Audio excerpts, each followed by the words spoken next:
Live from Fargo and serving you on TV, online, and on the go. This is Valley News Live at 9 on Fargo CW. More college students around the country are arming themselves with tools to detect date rape drugs. Good evening and thank you for joining us tonight. A number of area college students tell us they are taking more precautions when going out and drinking. Some are even carrying test strips to see if someone has spiked their drink with date rape drugs. Valley News Team's crime and safety reporter Nicole Johnson spoke with a young woman who says she was raped at a college party. It was a small college party inside an apartment near a Minnesota campus. I didn't think that anything would happen like that to me. The woman on the phone didn't want to be identified. She says someone at that party put something in her drink. It went from being like 2 drinks to not remembering anything. The next morning, she left the party with her friends. In the car on the way back, one of them was like, "Hey, you remember you had sex last night, right?" And I was like, "No, I don't know what you're talking about." She's thankful her friends told her what happened so she could get help, but still wonders why they didn't step in at the time. And have her be like, "You were completely unresponsive while it was happening, and I don't understand why you wouldn't intervene at that point." Stories like hers are why more college students are carrying tools to detect date rape drugs. You can buy them online in a variety of different forms. It could provide a false sense of security. Nicholas Redenius with NDSU says the solution needs to be bigger than one product. The university is working on changing drinking culture on campus, which is a reflection of the community students were raised in. That's my message to our parents, is that they are critical partners in the prevention piece. And whether it's being active in prevention efforts on campus or simply having a regular conversation, staying connected with their student, being open about these topics. Nobody wants to think that that would actually happen to their kid. I just know that it can happen so much easier than you think. Nicole Johnson, Valley News Live. NDSU is trying to create a new drinking culture in the community. Everyone is invited to a town hall meeting to talk about high-risk drinking and drug abuse and possible solutions. So if you're interested, it's at 7 o'clock next Tuesday night at the Alumni Center. Hutch, I want to get right to it. You're filling in for Robert, and you've got a lot of weather to talk about. Yeah, thanks for having me. There's a couple things you need to know about the forecast as we head into tomorrow. You're going to start the day needing a jacket and an ice scraper. Okay, wait, whoa. Does that say it? And then after the end of the day, you can get rid of all of that because things will be looking on the up and up. Outdoors today, we did see some sunshine, and that felt nice, but there was that brisk north wind blasting them clouds across the sky that actually increased late in the day.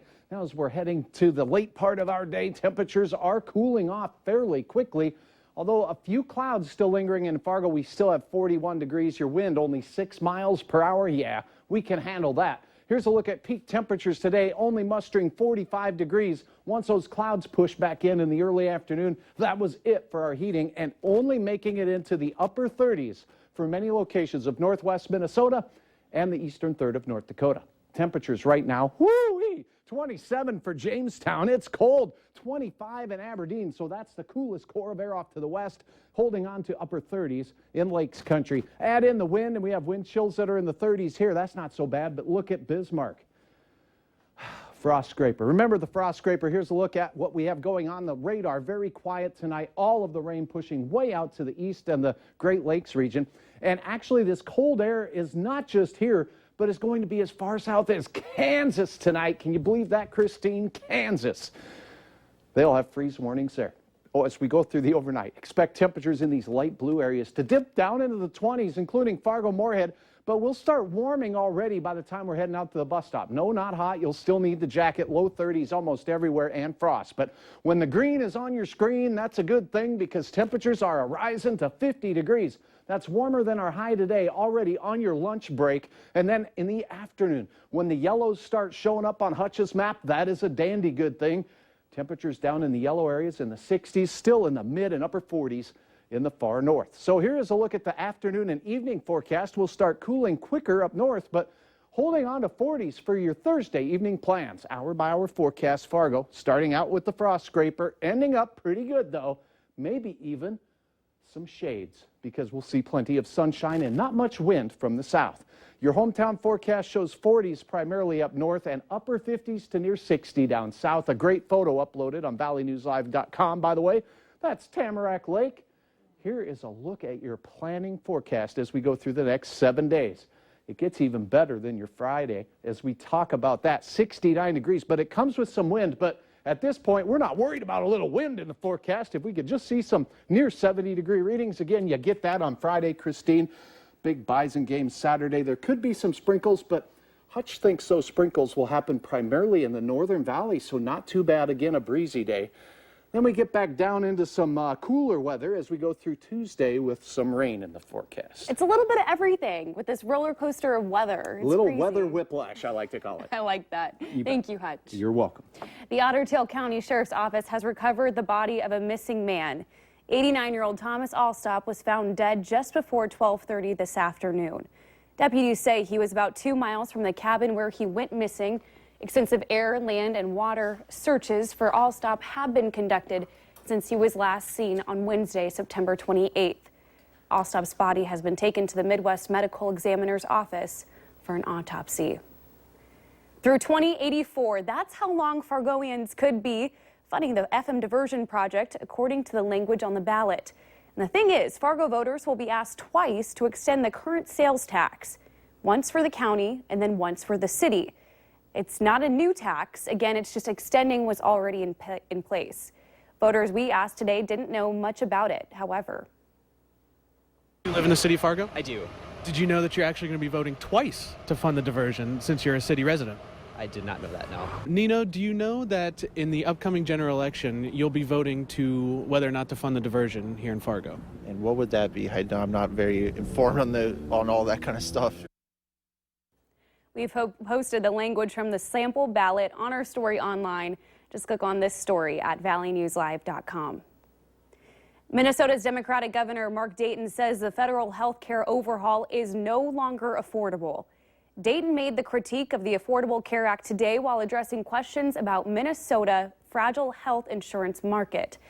He says, quote, "I'm not trying to pass the buck," he told reporters today, and he adds, "But the Affordable Care Act is no longer affordable for increasing numbers of people in Congress, which has been totally deadlocked in terms of making necessary changes or improvements, is going to have to step into this January with the next administration."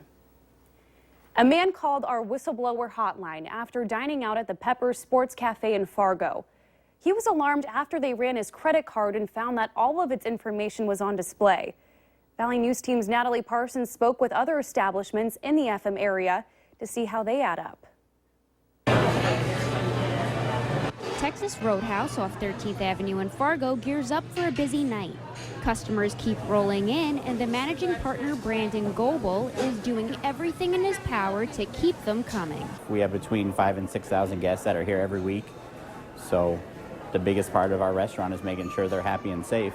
Goebel has worked in the food industry for 18 years and has seen credit card trends change.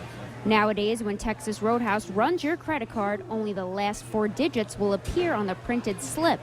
But years ago, it was different. It wasn't a big deal back then to have the credit card on there because, identity theft wasn't really an issue then.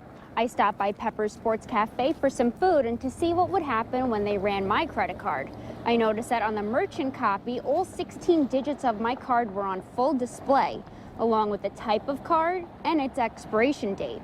As for the customer copy, only 4 digits were displayed, but it left me wondering what would happen if the wrong person got their hands on my signed merchant slip. It could be accessed by either an employee or possibly even somebody walking by the table is a concern, and potentially from a liability standpoint could come back to their doorsteps. I spoke with a bartender and manager at Peppers Sports Cafe. They say this has been an ongoing concern, and as long as the 16 digits are on display on only the merchant copy, it's acceptable. But the Better Business Bureau says that may not be so, according to the Fair and Accurate Credit Transaction Act of 2006. It was for the purposes of better financial security, and that deemed that only the last 4 or 5 digits of the card number should appear on any receipt. We also checked with a few places across the river in Moorhead, Minnesota. If you visit Mix's office or J.C. Chumley's, their manager says after running your credit card, you will only see 4 digits from your card on their merchant and customer copies. Natalie Parsons, Valley News Live. We reached out to the Pepper Sports Cafe's owner and its corporate office for a comment, but we have not yet heard back. If you need help with an issue in your community, just be sure to call our whistleblower hotline. That number is 701-237-6576 and leave your tip. That way, a member of our investigative team will get on the case and go to work to expose the truth. John Stumpf, the chairman and CEO of Wells Fargo, is retiring effective immediately. The banking giant made the announcement today. Stumpf has been under fire since last month when Wells Fargo was fined $185 million for illegally opening millions of accounts for customers who had not authorized them to do so. John Stumpf has been with the company for 34 years, and he will be succeeded as CEO by Wells Fargo executive Tim Sloan. Driving down Main Avenue in West Fargo, you may have noticed your drive was a lot smoother than usual. Crews removed most of the traffic control devices and reopened all east and westbound lanes of Main Avenue from Cheyenne Street to 12th Street. Valley News team's Giovanna Simic spoke with some residents about how the construction project impacted their daily drive. It took years, but the final phase of the Main Avenue reconstruction project was completed. For some, it was a nightmare, but for others, it was just another day driving down Main Avenue.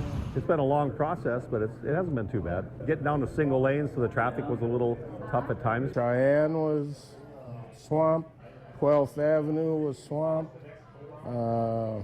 It didn't seem to matter. Periodically, but nothing tragic or bad. Some local businesses say the construction had a major impact on their work. The owner of Speedway Restaurant says during the project, business increased by 7%, something he was surprised by. I think it helped the look of it and everything out front. You're going to have a lot of traffic down here, one way or the other. But people say the project really improved the flow of traffic on Main Avenue. I think it's for the better. Main Avenue has been congested for many, many years, and now we have more open space, more turning lanes. It's easier because if you were out here before, the road used to have a real steep slope up to it off the frontage roads, and in the winters for sure it was really bad. Now it's flat and it's easy. In West Fargo, Giovanna Simic, Valley News Live. The Main Avenue West Fargo reconstruction project has been active since 2005. This completes 3 separate construction projects, which in total cost $61 million. Still ahead on Valley News Live at 9, details behind an intentional small plane crash in Connecticut that killed a student pilot. You're watching Valley News Live.